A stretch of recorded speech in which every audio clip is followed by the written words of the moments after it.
This room may appear to be holding 600 people, but there's actually so many more because within each one of us, there's a multitude of personalities. I have two primary personalities that have been in conflict and conversation within me since I was a little girl. I call them the mystic and the warrior. I was born into a family of politically active, intellectual atheists. There was this equation in my family that went something like this. If you are intelligent, you therefore are not spiritual. I was the freak of the family. I was this weird little kid who wanted to have deep talks about the worlds that might exist beyond the ones that we perceive with our senses. I wanted to know if what we human beings see and hear and think is a full and accurate picture of reality. So, looking for answers, I went to Catholic Mass. I tagged along with my neighbors. I read Sartre and Socrates, and then a wonderful thing happened when I was in high school. Gurus from the East started washing up on the shores of America. And I said to myself, I want to get me one of them. And ever since, I've been walking the mystic path, trying to peer beyond what Albert Einstein called the optical delusion of everyday consciousness. So what did he mean by this? I'll show you. Take a breath right now of this clear air in this room. Now, see this strange underwater coral reef looking thing? It's actually a person's trachea. And those colored globs are microbes that are actually swimming around in this room right now, all around us. If we're blind to this simple biology, imagine what we're missing at the smallest subatomic level right now and at the grandest cosmic levels. My years as a mystic have made me question almost all my assumptions. They've made me a proud I don't know it all. Now, when the mystic part of me jabbers on and on like this, the warrior rolls her eyes. She's concerned about what's happening in this world right now. She's worried.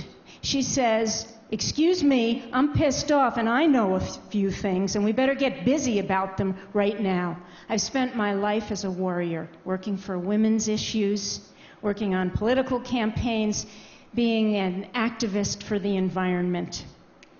And it can be sort of crazy-making, housing both the mystic and the warrior in one body. I've always been attracted to those rare people who pull that off, who devote their lives to humanity with the grit of the warrior and the grace of the mystic. People like Martin Luther King Jr., who wrote, I can never be what I ought to be until you are what you ought to be. This, he wrote, is the interrelated structure of reality. Then Mother Teresa, another mystic warrior, who said, the problem with the world is that we draw the circle of our family too small.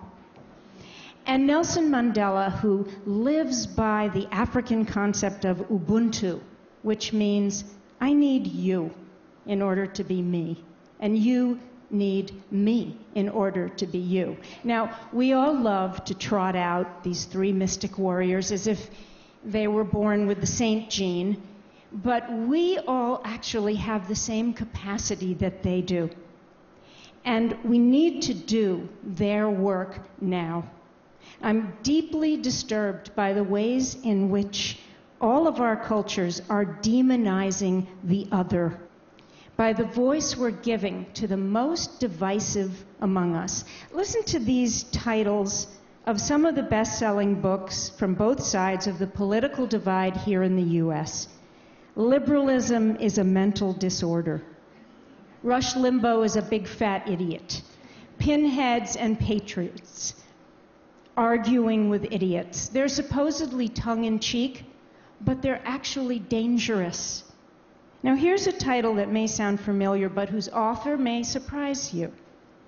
4.5 years of struggle against lies, stupidity, and cowardice. Who wrote that? That was Adolf Hitler's first title for Mein Kampf, My Struggle, the book that launched the Nazi Party. The worst eras in human history, whether in Cambodia or Germany or Rwanda, they start like this, with negative otherizing, and then they morph into violent extremism. This is why I'm launching a new initiative, and it's to help all of us, myself included, to counteract the tendency to otherize. And I realize we're all busy people, so don't worry, you can do this on a lunch break. I'm calling my initiative, Take the Other to Lunch. If you are a Republican, you can take a Democrat to lunch. Or if you're a Democrat, think of it as taking a Republican to lunch. Now, if the idea of taking any of these people to lunch makes you lose your appetite, I suggest you start more local, because there is no shortage of the other right in your own neighborhood. Maybe that person who worships at the mosque, or the church, or the synagogue down the street, or someone from the other side of the abortion conflict, or maybe your brother-in-law who doesn't believe in global warming. Anyone whose lifestyle may frighten you, or whose point of view makes smoke come out of your ears. A couple of weeks ago, I took a conservative Tea Party woman to lunch. Now, on paper, she passed my smoking ears test. She's an activist from the right, and I'm an activist from the left. And we used some guidelines to keep our conversation elevated, and you can use them too, because I know you're all going to take another to lunch. So first of all, decide on a goal to get to know one person from a group you may have negatively stereotyped. And then before you get together, agree on some ground rules. My Tea Party lunchmate and I came up with these. Don't persuade, defend, or interrupt. Be curious, be conversational, be real, and listen. From there, we dove in, and we used these questions. Share some of your life experiences with me. What issues deeply concern you? And what have you always wanted to ask someone from the other side? My lunch partner and I came away with some really important insights, and I'm going to share just one with you. I think it has relevance to any problem between people anywhere. I asked her why her side makes such outrageous allegations and lies about my side. What, she wanted to know. Like we're a bunch of elitist, morally corrupt terrorist lovers. Well, she was shocked. She thought my side beat up on her side way more often, that we called them brainless, gun-toting racists. And we both marveled at the labels that fit none of the people we actually know. And since we had established some trust, we believed in each other's sincerity. We agreed we'd speak up in our own communities when we witnessed the kind of otherizing talk that can wound and fester into paranoia, and then be used by those on the fringes to incite. By the end of our lunch, we acknowledged each other's openness. Neither of us had tried to change the other, but we also hadn't pretended that our differences were just going to melt away after a lunch.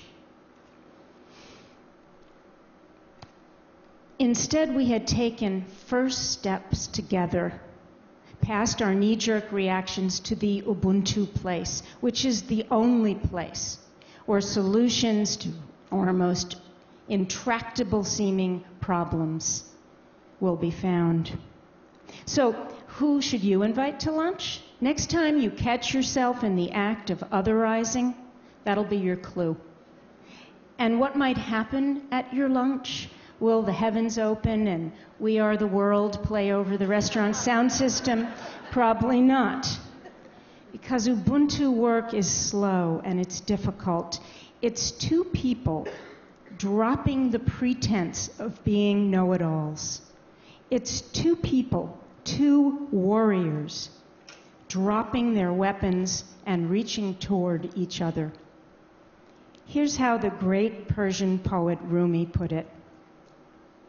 Out beyond ideas of wrongdoing and right-doing, there is a field.